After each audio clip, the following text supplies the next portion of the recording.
folks, this is Custom Cez from Roma Custom Bike, and in this episode we'll finish the process of two-tone powder coating on the gas tank.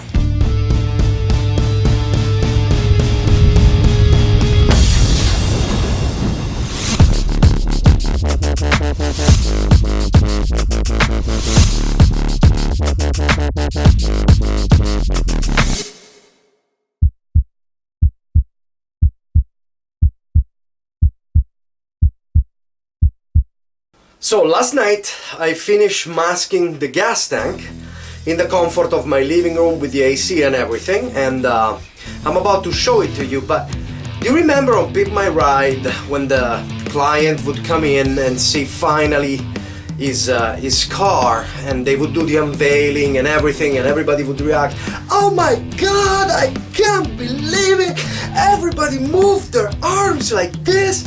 Well, that's how I want you to react when you see this. Huh? Huh? Nice, huh? Huh? But let's be serious for a moment. Now we have to wash the tank again to remove all the oils from the hands and whatever debris stuck to the tank while working on it. And we're gonna apply the second coating of paint. Before starting the process, I would like to give you a little technical detail. If the object you're about to powder coat has a dent or a big scrape on it, you cannot use Bondo, putty or regular lead to fix it, because all of these materials will melt in the oven at curing temperature. So you're left with two options. The first one is the lead-free lead from Eastwood, which I'm yet to try. The second option, which is the one I used in this case, is to use a welder and a grinder. First I filled up the dent with the weld, and then I grind it down. The process is repeated as many times as needed until the surface is nice and flat. It's tough work, but it works. Now, let's get back to our tank. After cleaning it and spraying it with powder over the masking tape, it ends up in the oven. And this is where the drama began. I'm showing you this so you don't have to repeat my mistakes otherwise. What the hell am I doing here, right? I left the tank in the oven for the usual 20 minutes. But once I started to remove the high temperature tape, I made a gruesome discovery. Due to the high temperature for a prolonged period of time, the first layer of paint melted and took the shape of the masking tape. Here is my immediate reaction, and as you can see, I was quite distraught. Unfortunately, last night I realized that these tanks have to be scrapped and start over. As you can see, I forgot to remove the masking tape right after flow out, and the bottom layer of powder coating melted in the oven and took the shape and the wrinkles of the tape. Unfortunately, under the silver leaf, the surface has to be incredibly flat. Otherwise anything will show through, since the leaf is so thin. And here we have all these wrinkles that yesterday I've tried extensively to remove with sandpaper, but still you can tell that they show through. So these tanks, both of them, will have to be sandblasted again and powder coated, the two layers and everything from the beginning, including the masking and everything.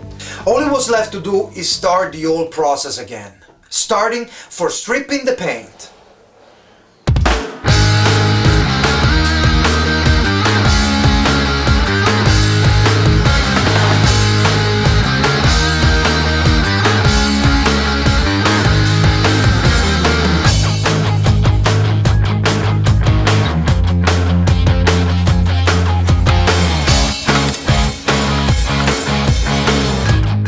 I used a specifically designed product for the removal of powder coating, but still it was pretty hard work.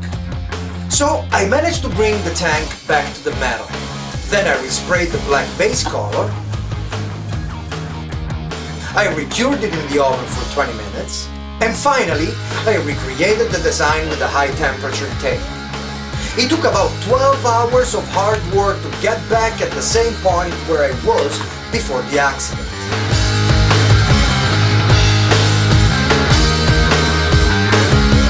And more déjà vu, spray the wrinkle black powder again, and then back in the oven.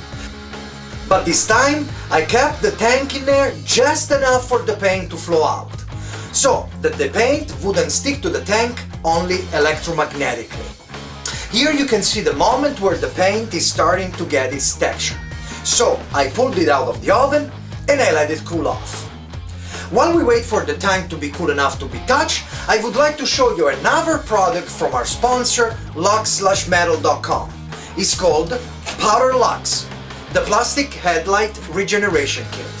This kit is specifically designed to bring back clarity and transparency to old plastic headlights that with time have become yellow and opaque. In the box you will find all you need to complete the restoration process, from the different types of sandpaper that you will need to remove the surface damage, to the buffing wheel, including the support so that it can be installed in any household drill. And in the end you will also find the buffing compound needed to restore transparency to the headlight.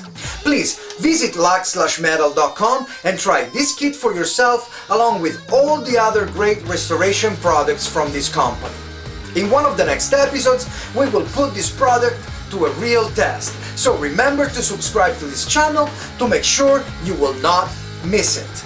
And now that the tank is cool enough to be touched, let's get back to our powder coating process. I started removing very delicately the high temperature tape masking. Very delicately. I immediately noticed that the film of paint over the tape was a bit more brittle than usual, but we'll talk about that later. I'm using latex gloves to avoid leaving fingerprints or skin oils over the paint, since the curing process is not yet done.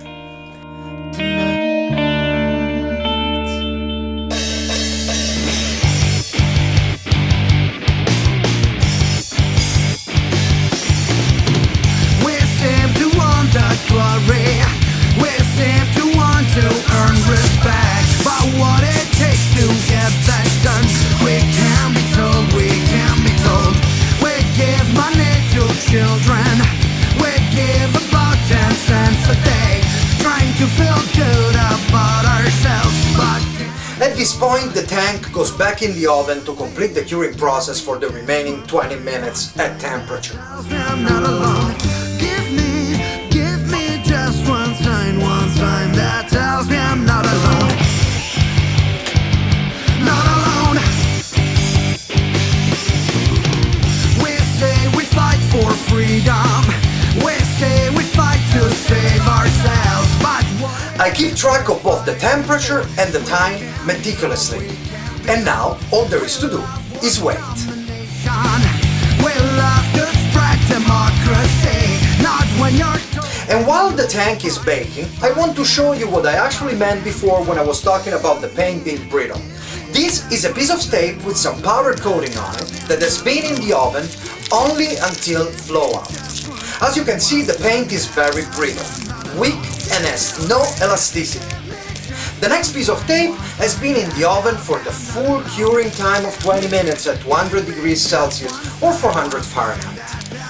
At that temperature, there is an actual chemical process that occurs and changes the molecular structure of the paint, making it very elastic and very resistant. And that is why it's so important to keep track of both the parts temperature and not the oven temperature, because that's a different thing, and the time.